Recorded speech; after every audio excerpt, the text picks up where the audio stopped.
अब गिलगित बल्तिस्तान के जो इंतखाबात हैं उनकी भी तारीख नज़दीक आ रही है और रोज़ाना हम अपनी स्क्रीन पर जलसे, बिलावल भुट्टो भी वहाँ पर रुके हुए हैं, मरियम भी वहीं पर हैं, आती हैं जाती हैं। बल्कि गिलगित बल्तिस्तान के इलेक्शन की वजह से कल जो पार्लिमानी कायदीन का इजलास था जिसमें अस्करी क़यादत ने आकर बहुत सारे अहम मामलात पर ब्रीफिंग देनी थी पार्लिमानी लीडर्स को, उसको भी कैंसिल किया गया क्योंकि गिलगित बल्तिस्तान के जो हैं वज़ीर आला और गवर्नर वो भी नहीं आ सकते थे, कश्मीर के भी नहीं आ सकते थे और पाकिस्तान के भी बहुत सारे जो कायदीन हैं वो उधर ही हैं। तो अहमद मंसूर हमारे सीनियर नुमाइंदे वहाँ पर हैं खुशकिस्मती से, तो उनसे ज़रा जानने की कोशिश करते हैं कि क्या चल रहा है वहाँ पे। अहमद मंसूर, अस्सलाम वालेकुम। वालेकुम सलाम समी साहब। अहमद मंसूर साहब, पहले तो बयान फरमाइए कि आप कहाँ पर हैं और क्या वहाँ पर मंजर देख रहे हैं, इलेक्शन की गहमा गहमी है, और फिर ये भी बता दीजिए कि आपको पल्ला किसका भारी लगता है और क्यों।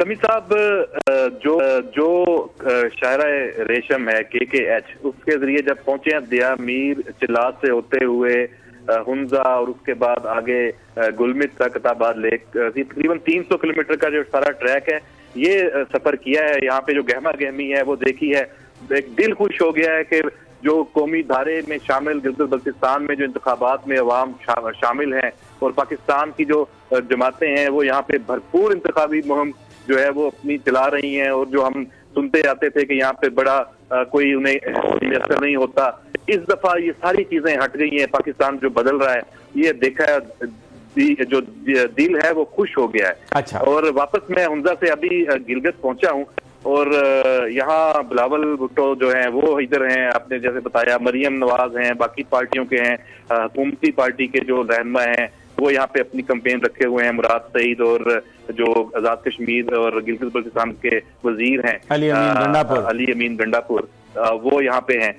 जो पल्ला भारी है, बड़ी इसमें एक दिलचस्प सूरत हाल है समी साहब। जो एनालिसिस है, जो देख के हकायक जो मेरे जहन में एक चीज आती है वो ये है कि ये स्प्लिट मैंडेट जो है वो इस दफा होगा।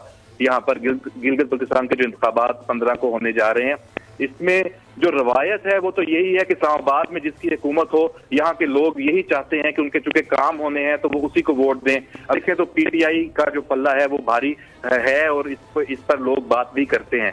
लेकिन जिस तरह बिलावल भुट्टो जरदारी ने यहाँ पे कैंपेन चलाई है और जिस तरीके से वो सिर्फ यहाँ के अवाम के इशूज को लेकर चले हैं और उसमें बड़ा उनको पजीराई भी मिली है, तो मुकाबला जो इस वक्त लग रहा है वो पीपल्स पार्टी और PTI का है। नून लीग का वो इस वक्त यहाँ पे सूरत हाल हमें नजर नहीं आ रही।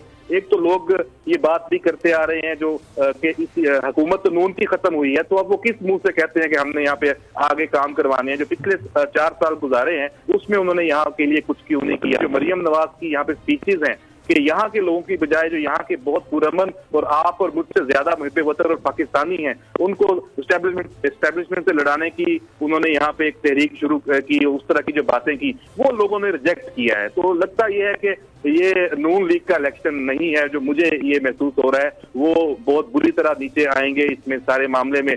और यहाँ के लोगों से ये भी बात हुई जो मैंने बताया कि चिलात से जो चाइना बॉर्डर तक जो CPEC का मेन रूट है, समी साहब जुल्म किया है पिछले 4-5 साल में जो पाकिस्तान पे हुकूमत रही है या जो लोग इस प्रोजेक्ट को लाहौर कराची की मिसालें देते हैं कि 14 घंटे में वो हम भी सफर कर लेते हैं। भाई CPEC तो यहाँ खुंजरात से गवादर का है, खुंजरात से इस्लामाबाद 550 किलोमीटर का जो ये ट्रैक है और ये आप 15 से 17 घंटे कम अज कम है।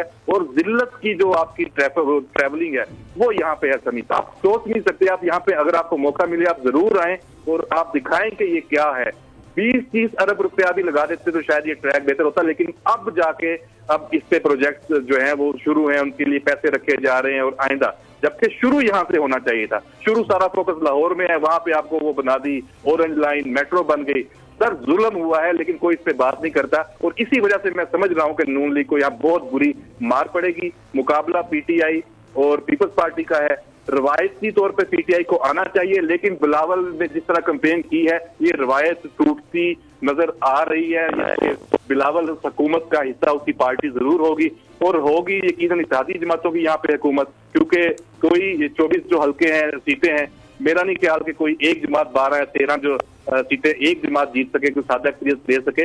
जो जमात 8 या 9 नशिस्तें लेगी वो दूसरी जमातों को साथ मिलाएगी, एक इत्तेहादी हुकूमत आ सकती है। उसमें पीटीआई को चूंकि इसमें इशू ये है कि उसके साथ कोई ऐसी इत्तेहादी जमात नजर नहीं आ रही जो और सीटें ले, तो पीपल्स पार्टी अगर लेती है 2-3 सीटें नून की आ जाती हैं, कोई आजाद यहाँ पे एक बड़ी तादाद में जीतते नजर आ रहे हैं, तो जो सूरत हाल है ये बनती नजर आ रहा है। खुद पीपल्स पार्टी के जो अपने हल्के हैं वो दावा ये नहीं कर रहे कि हम ये क्लीन स्वीप करेंगे। ठीक है, अच्छा एक और बात मैं आपसे पूछना चाहता हूँ अहमद मंसूर, प्राइम मिनिस्टर इमरान खान ने प्रोविजनली स्टेटस जो है सूबे का वो ग्रांट किया है गिलगित बल्तिस्तान को। मुझे ये बताइए कि लोग इसको वाकई समझते हैं कि अब वो सूबा बन गया है प्रोविजनल, या इसको एक समझते हैं कि ये सियासत में आके प्राइम मिनिस्टर ने बयान दिया है उसके वो शुक्रगुजार हैं और समझते हैं कि ये बड़ा सही कदम है? क्या उनका रिस्पांस क्या है इस पर? समी साहब, रिस्पॉन्स उनका ये है कि वो इस चीज को, जो भी ये बात करता है वो उसके सामने पीछे चले जाते हैं। यहाँ के लोग पाकिस्तान के साथ रहने के लिए मर मिटने के लिए तैयार हैं। उनकी पूरी ख्वाहिश हमसे ज्यादा है कि कौमी असम्बली में उनकी नुमाइंदगी हो, सेनेट में उनकी नुमाइंदगी हो, उसी तरह जैसे पंजाब की है, सिंध की है, बलूचिस्तान की है, KPK की है। तो यकीनी तौर पे ये जो चीज है ये उनको अट्रैक्ट जरूर किया है, लोगों ने इस पे अपनी उम्मीदें जरूर लेकिन यही बात बिलावल जो है उसकी वो भी अपनी उसकी पूरी कैंपेन का जो मरकज है वो भी यही है। लेकिन उसको इसलिए भी इसी वजह से पीटीआई और पीपल्स पार्टी में मुकाबला है कि दोनों का एजेंडा जो एक ही लेके चल रहे हैं। बिलावल ये कह रहा है कि हमने अब तक गिलगित बल्तिस्तान में जो कुछ भी यहाँ पे मिला है, ये जो तीसरे आम इंतखाबात हो रहे हैं, कानून साज असेंबली यहाँ पे बनी है, ये भी पीपल्स पार्टी के दौर में बनी थी, ये भी ये हकूक जो दिए गए थे और जो आईनी पोजीशन दी गई थी उस दौर में, तो उसके पास ये साबित करने के लिए है कि हम आएंगे तो हम ये किरदार अदा करेंगे। लेकिन जाहिर बात है कि हुकूमत होती है उसका असर होता है। जब वज़ीर-ए-आज़म इमरान खान ये बात सुन रहे हैं तो यहाँ के लोग उस पर यकीनन करेंगे। और इस्माइली की जो कम्युनिटी यहाँ पे बहुत बड़ी कम्युनिटी है, उसकी भी एक हिकमत यहाँ पे यही है कि जो रियासत है हमें उसके साथ चलना है। तो इस वजह से जो वोटर है खासतौर पर इस पूरी कम्युनिटी का, वो बहुत हुकूमत जो इस्लामाबाद में है उससे बाहर कहीं जाए। तो ये चीजें फैक्टर्स हैं।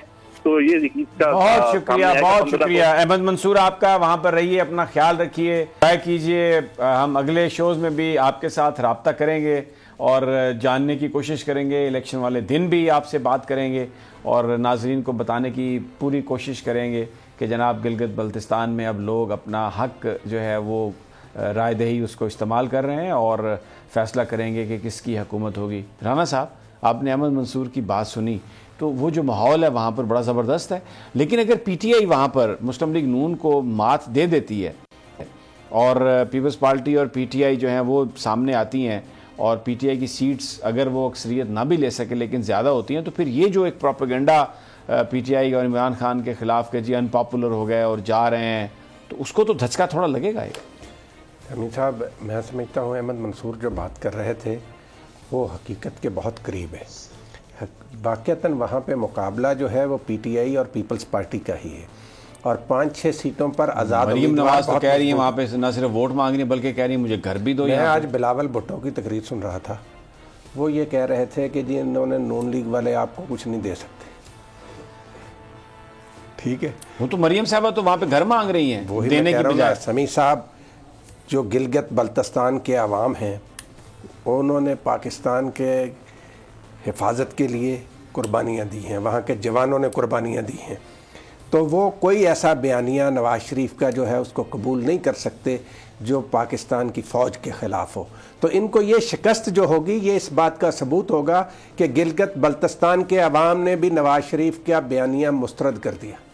बहुत बहुत शुक्रिया राना ताहिर साहब। और लेकिन मैं आज सुन रहा था मरियम तकरीर, तो जिसमें वो बार बार ये कह रही थी कि मुझे यहाँ पे रहने के लिए जगह दोगे या नहीं, तो लोग कह रहे थे जी बिल्कुल देंगे। तो मैं सोच रहा था कि आप ख़रीद लें, मांगते क्यों हैं आप? माशाल्लाह इतना पैसा है आपके पास, इतना जायदाद है, तो ये कह देती कि मैं यहाँ पे घर बनाऊँगी, ये मेरा घर है। लेकिन वो कह रही थी वो बेचारे गरीब मफलूकुल हाल लोग सामने खड़े हुए थे, पता नहीं किसी के घर में खाने के लिए भी है या पीने के लिए भी कुछ है। उनसे कह रही थी कि मुझे जगह दोगे, मुझे घर दोगे, और वो कह रहे थे देंगे बीबी, सब कुछ तो हटा ही है, आप वैसे ले लेंगे अगर हम नहीं देंगे। बहरहाल